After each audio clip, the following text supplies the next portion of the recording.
Hey everyone, welcome. Sometimes the most important language isn't spoken with words. Today, we're going to dive into something really fascinating, the world of Japanese gift giving. And trust me, this is the perfect topic for your next language exchange, so let's get you fluent. Seriously, if you've ever spent any time in Japan, you know what I'm talking about. It feels like gift giving never stops. It's not just for special occasions. We're talking work trips, visiting a friend's house, seasonal greetings. It's this constant, year-round rhythm that's just part of life there. But here's the thing. It's about so much more than just being generous. Every single one of those beautifully wrapped boxes, it's like a piece of a really complex social puzzle. So that's what we're going to figure out today. What are all the unspoken rules? What does it all really mean? Okay, so to really get it, let's compare for a second. In many Western cultures, we usually give gifts for personal stuff, right? Birthdays, Christmas, that kind of thing. But in Japan, the focus is way, way broader. It's all about maintaining relationships, about keeping social harmony. The gifts themselves aren't just things. They're basically the social glue that keeps everything running smoothly.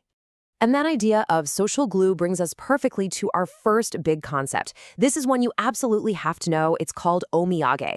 Now, you might look at it and think, oh, that's just a souvenir. But believe me, it is so much more than that. And this is where it gets really interesting, the difference between the two. A souvenir, right? That's something you buy for yourself. It's a personal thing, a memory for me.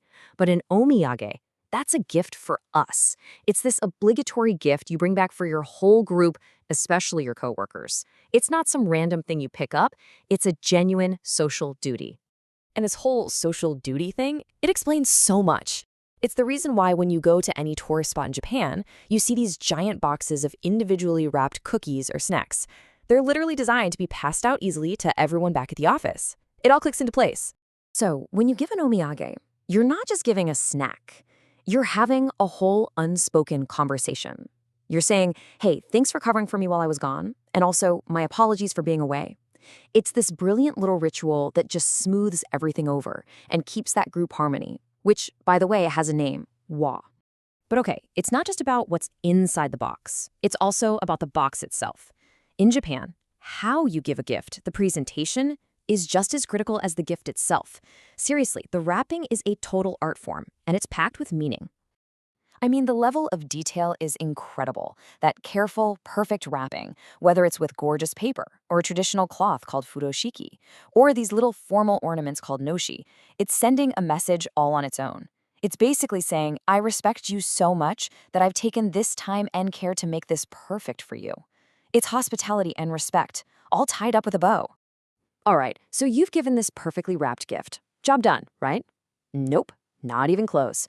We are now heading into maybe the most complex, most fascinating part of all of this, the powerful, unspoken rule that you have to return the favor. And the force that drives this whole cycle, it has a name, and it's called Giri. Think of Giri as this deep, powerful sense of social duty. It's a feeling of obligation. The moment someone gives you a gift, you feel it. This cultural pressure kicks in, telling you, okay, now it's your turn. And it creates this incredible cycle. You can see it right here. First, you get a gift. Then you feel that giri, that obligation. So you give a return gift, that's called an okayeshi, and then the whole thing starts over. It's this continuous loop that just keeps relationships strong and connected. And get this isn't just a vague feeling. Sometimes it is incredibly precise. For really big deals like a wedding gift, there's a strict rule called hangayashi. It literally means half return. The rule is that your return gift has to be worth about half the value of what you got. And not doing it? That's a huge social mistake. You just don't do it. Okay, now we get to what might be my absolute favorite part of this whole thing. There's this phrase people use when they give gifts in Japan, and to an outsider, it sounds really weird, but it just perfectly captures this deep cultural value of humility. Here it is. As someone is handing you a gift, they might say something like, "Tsumaranai mono desu ka?" And what that literally means is, this is a boring thing, but. And I know exactly what you're thinking. Wait, what? Why would you call your own gift boring? It sounds like you're basically saying, here, I got you this piece of junk. But that is absolutely not what's going on. In fact, the reality is the total opposite. That phrase has nothing to do with the gift. It has everything to do with the person receiving it. It's actually one of the deepest ways to show respect. See, what you're really implying is you are such a wonderful, incredible person that any simple gift I could possibly give you would seem boring in comparison.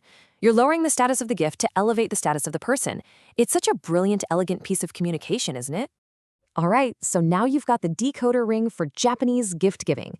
So what do you do with it? Well, let's turn all this cool cultural knowledge into some killer conversation starters for your next language exchange. First up, you can totally ask about omiyage culture. Just say, hey, in your country, is it a thing to bring gifts back for your coworkers after a vacation? It's such a great way to start talking about different office cultures. Next, you can dig into that whole pressure to give a gift back. You could ask, when someone gives you a gift, do you feel like you have to give one in return? Are gifts in their culture totally unconditional? Or is there that unspoken expectation of an okeshi? And for the last one, you can talk about the language people use. Ask them, what do people say when they give a gift? Is it super confident, like, you are going to love this? Or is it more humble, kind of like that Japanese phrase we just talked about? Because at the end of the day, that's the key takeaway here. Gifts aren't just things. They're a whole language that people use to build and strengthen relationships. And when you start to understand these little cultural details, you're not just learning about gifts, you're learning how to communicate better. So take these ideas with you, stay curious, and keep that conversation going.